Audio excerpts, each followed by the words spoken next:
On the Radio is brought to you by Zurich Insurance, the perfect place to catch up with all things Melbourne. If you enjoy this content and want more inside access from the team, make sure you visit the club website. You just said something extraordinary. Well, don't say it now. No, you said you later. wouldn't play on the Gold Coast because it's too hot. Yes. I said to you, what a place to be this time of year. Too hot. Training up there, 20 to 23 degrees, beautiful conditions. You said, oh, we're too hot. I like putting on a jumper during the winter time. I do. And layering up, you see. Thankfully, Jake Lever made that decision because that's what you get over in Adelaide. He's come to nice Melbourne. It's a nice, fresh joint. They're 11-2 at the bye. They'll be pretty happy with the first half of the year, and he joins us. Welcome, Jakey. Thanks very much for having me, guys. You a Melbourne sort of weather kind of man? You like our winters?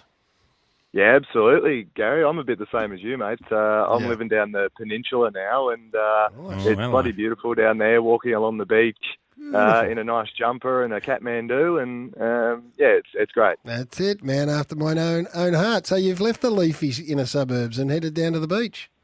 Yeah, I have, mate. Obviously, this year we moved down to Casey for the pre-season, so I've made the trip down to Mornington and just living in Mount Eliza, so bloody love the lifestyle down there. It's beautiful. It is. It's a beautiful part of the world. Hey, you cannot be anything other than thrilled with where the footy side's at the moment.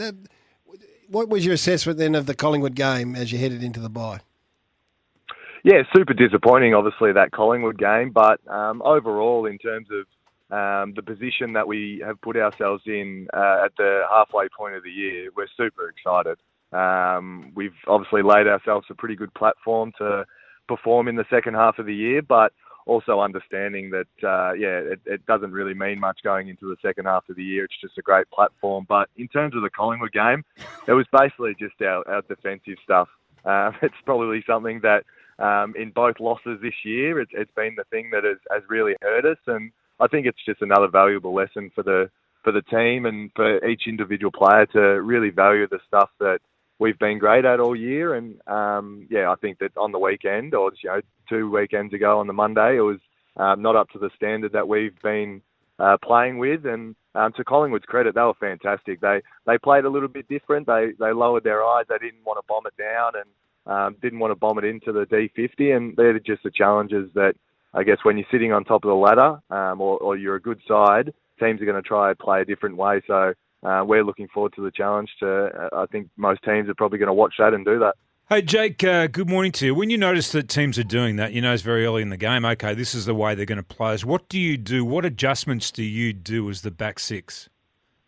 Yeah, I think what we would have liked to do on Monday was probably more definitely defend our man first and then look to help second. And I thought that we probably got that the other way around. And then when when you think the ball's going 50 metres, it ends up going 20 metres, it's really hard to defend. And whether there was that first kick and then a kick out the back, I felt like that hurt us at times. But as a back six, I think you just want to adjust, and you want to be able to defend different ways. We don't want to just rely on our intercept and ability to come across and help. We want to be able to be, which we are, a really good one-on-one defence as well. I think if you look at the stats, I think we're top 2 in one-on-one contests in terms of wins and halving them. So it's not like we're just a one-trick pony in the defence. I think that the ability to adapt and see what opposition are doing and then being able to execute is super important for us. Has many other clubs done what Collingwood did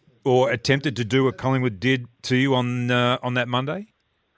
Oh, I think teams probably over the last month have definitely tried to start doing that, but we've been working hard at different ways to be able to take that away from the opposition.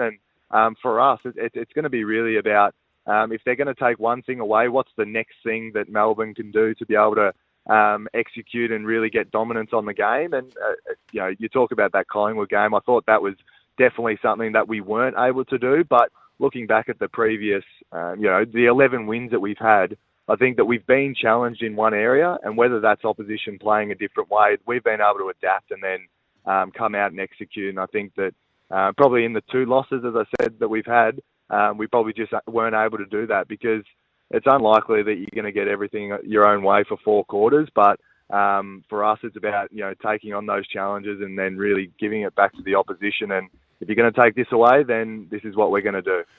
With Jake Lever from the Melbourne Footy Club, you got Essendon on Saturday night at the MCG. Did you sit back and watch them down in Tassie? And if so, what did you make of young Harry Jones, who might be someone that is going to cross your path?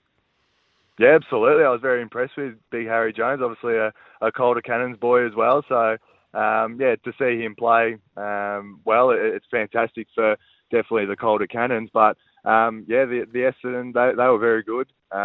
Dangerous forward line. You look at the names that they've got up there, it's pretty potent. But, as a back six, back seven, we're looking forward to the challenge. But we understand they're in really, really good form. And I think their record's 5-7 or maybe 6-7 now. And we understand that they're probably going a little bit better than that right now. And we're going to have our hands full. And we're looking forward to the challenge because I guess that, as you said about last Monday, we were bitterly disappointed. But I can feel that after a few days off and training yesterday, we came back and there was definitely a lot more energy and a lot more optimism and excitement about the next half of the year, and it starts this week with Essendon.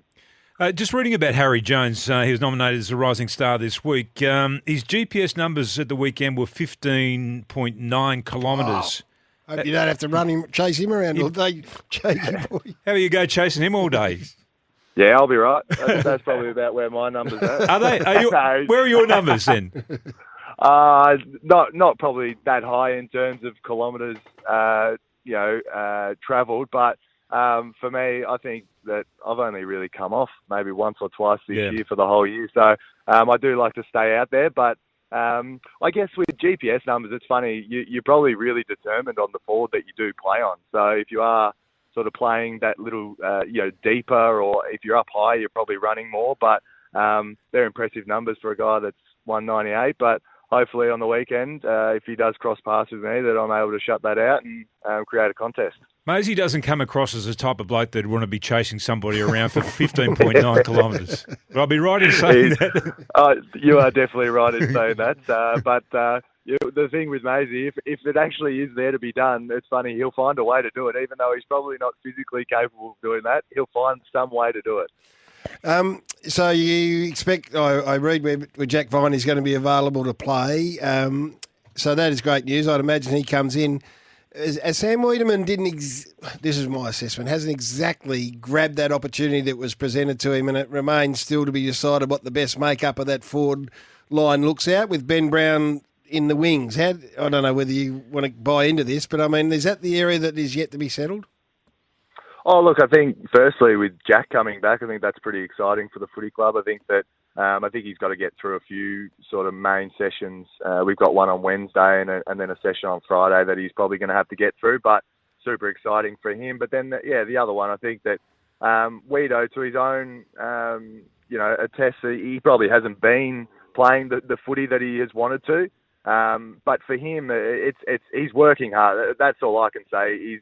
He's doing all the stuff that is required to be able to get better and then perform on the weekend. He's doing all his extras. He's at training. Yesterday he was very, very physical in the marking component that we did. So I'm sure it's just a matter of time before he does get his hands to it and start clunking them. But I think that's the area that we've got to look at as a side. And there's multiple areas throughout the ground that I don't think they're undecided, but it's probably a week-to-week thing. And if form is a thing, I think that for Weedo or Ben Brown or, we've got Majak dominating at VFL level at the minute.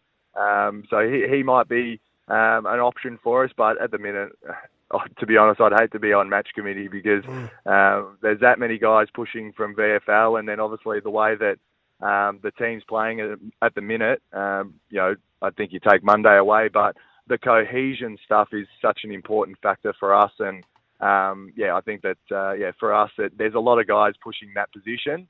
And I think it's only going to make players better, whether that's Ben Brown coming in, whether that's Weedo staying in, or Majak, and Mitch Brown's playing good footy. So you throw all those names up there. It's an exciting proposition for us to be still talking about that position at this stage of the year. Jake, Christian Petracca took on Joel Embiid on Twitter yesterday. He must be feeling pretty comfortable in his own skin. I think he was a bit flat about that track. I think he might have deleted it. He was once 7 AFL Instagram got a hold of it. He was a bit sheepish after that track. But yeah, I did see a few funny comments. I think one of them was I'm not sure Joel Embiid knew who Christian Petracca was, which I'm sure Track won't be happy about that. But yeah, look, he loves his basketball track. He will know every stat, every game.